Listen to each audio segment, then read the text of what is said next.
Gunmen fired on a military parade in southwestern Iran, killing 25 people, almost half of the members of the Revolutionary Guards. The assault, which wounded more than 60 people, targeted a stand where Iranian officials had gathered in the city of Ahvaz to watch an annual event marking the start of the Islamic Republic's 1980 to 1988 war with Iraq.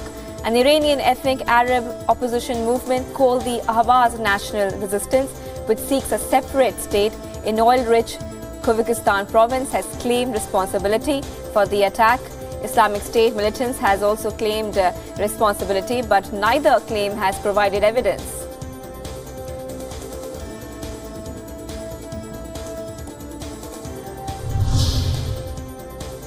A woman who was accused U.S. Supreme Court nominee Brett Kavanaugh of sexual assault has agreed to testify before a Senate panel. The Senate Judiciary Committee had delayed a vote on Kavanaugh's confirmation after California professor Christine Blasey Ford's allegation emerged last week, and her lawyers and committee staff were negotiating the conditions of her testimony.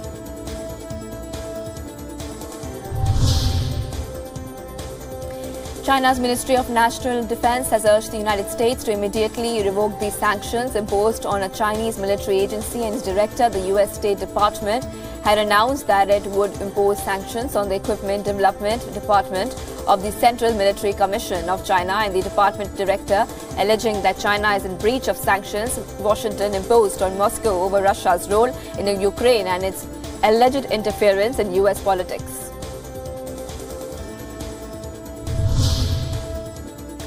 Supporters of Russia's Communist Party and local residents who rallied in Moscow in protest against an unpopular pension reform plan that will raise the retirement age after being amended by Putin. The reforms envisage raising the retirement age for men to 65 from 60 and to 60 from 55 for women.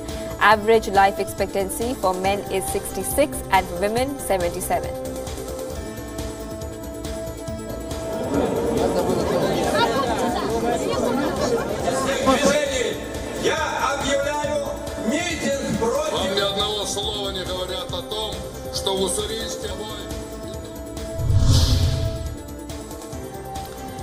Leading scholars from China and Europe have called for defending a rules-based multilateral world system amid global uncertainties.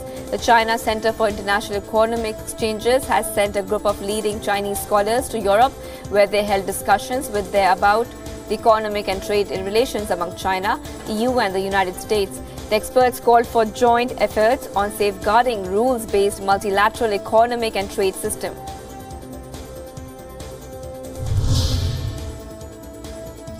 Chinese Vice Premier Han Zheng met with Singaporean President Halima Yacob and Prime Minister Lee Hsien Loong, pledging to further promote bilateral ties. Han is in the city-state on a 3-day visit. Han has said China and Singapore have viewed each other's development as opportunities for themselves, and they have forged a relationship featuring mutual learning as well as being mutually beneficial for a win-win cooperation.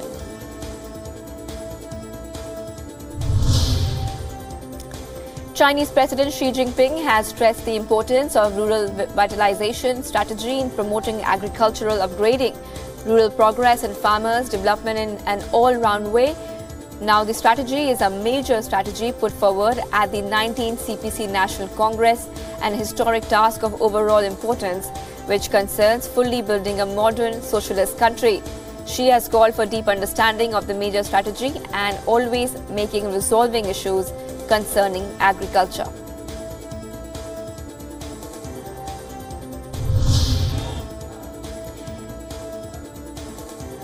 Thousands demonstrated in the Swiss capital of Bern, demanding equal pay for women and protesting against discrimination. The rally comes ahead of a parliament debate on reinforcing control of gender pay gap in companies hiring more than 100 employees. Protesters marched down the capital streets and gathered at Federal Square, chanting and holding placards with signs reading, "Any work deserves equal salary," and "When I am a grown-up, I will have a man's salary."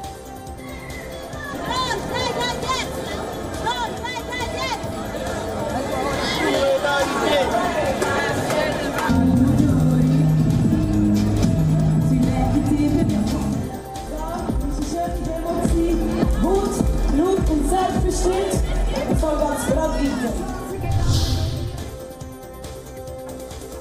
Former UKIP leader Nigel Farage and former Brexit Secretary David Davis both have slammed the Chequers proposal at a rally, the Leave Means Leave campaign group in Bolton.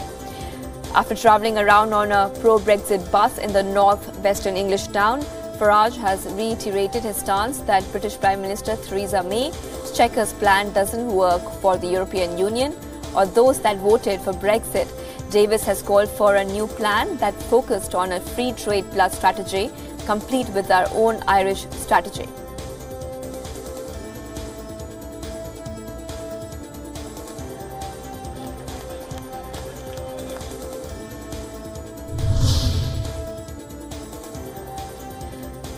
"100 activists of the French animal rights NGO Butcher Shop Abolition have held a flash protest in front of the butcher shops in several French cities, including Paris, holding a dead piglet and wearing t-shirts reading "Butcher is not a profession." The protesters stood silently in front of the shops in protest against they call the extermination of other animals. While most butchers ignored the protesters, some responded aggressively, pushing the activists away from the shop, while some customers also insulted them.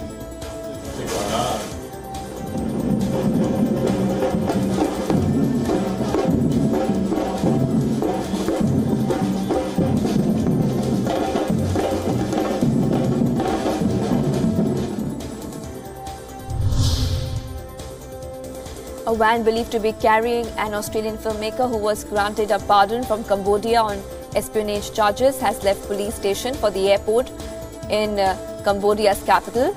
James Ricketson was freed from the capital, Prey Sar prison, after a court had sentenced him to 6 years in jail for damaging the country's reputation. The 69-year-old was arrested in June 2017 after he was photographed flying a drone above a rally organized by the now dissolved opposition Cambodia National Rescue Party before communal elections. Cambodia's immigration department has said he would be deported back to Australia.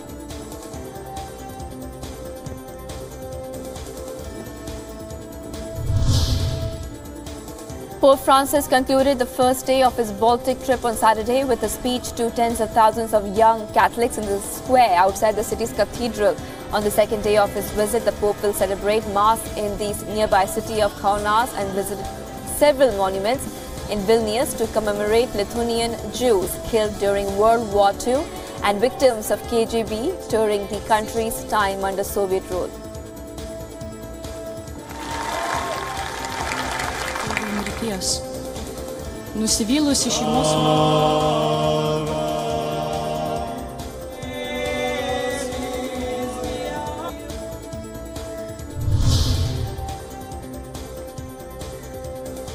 Lithuania's faithful in Vilnius were reflective at the end of the visit by Pope Francis to the Baltic state, where he delivered a message of the tolerance in Europe.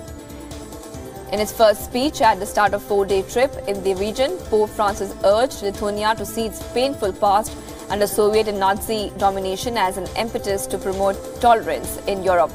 The pontiff will spend 2 days in predominant Catholic Lithuania before moving on to Latvia and then Estonia.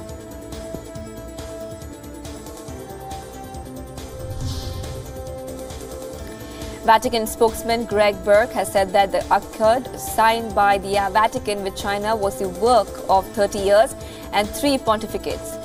The Vatican has signed a landmark agreement in Beijing, giving it a long-desired say in the appointment of bishops in China, though critics label the deal a sell-out to the communist government. The provisional agreement gives the Holy See a decisive role in the appointment of all bishops in a country whose around 12 million Catholics have been split between the Vatican and the state-supervised Catholic Patriotic Association.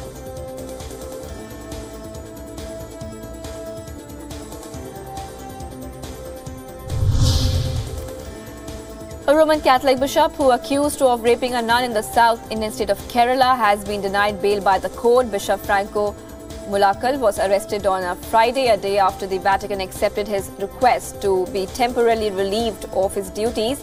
The nun has accused Bishop Mulakal of raping her repeatedly over a period of 2 years from May 2014.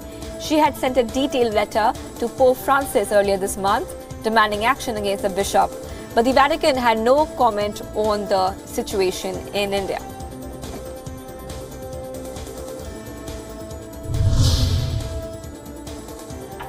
Pakistani Prime Minister Imran Khan labelled India arrogant for cancelling what would have been the country's first high-level talks in years. India had called off the meeting between the nuclear-armed neighbours. Foreign ministers planned for the sidelines of the UN General Assembly this month.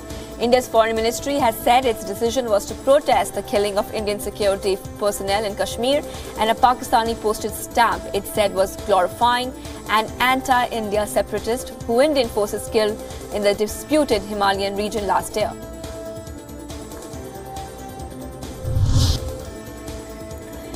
Farmers across China are fully prepared to embrace their first harvest day by reaping bountiful harvest or holding celebratory activities in Kunming City, southwest China's Yunnan province. Fishermen raised the sails of their boats and started fishing as the annual fishing season began on Friday. Farmers in central China's Hubei province started picking lotus roots while the salt pans of Fuzhou Bay delivered a good harvest of salt through traditional salt-making methods.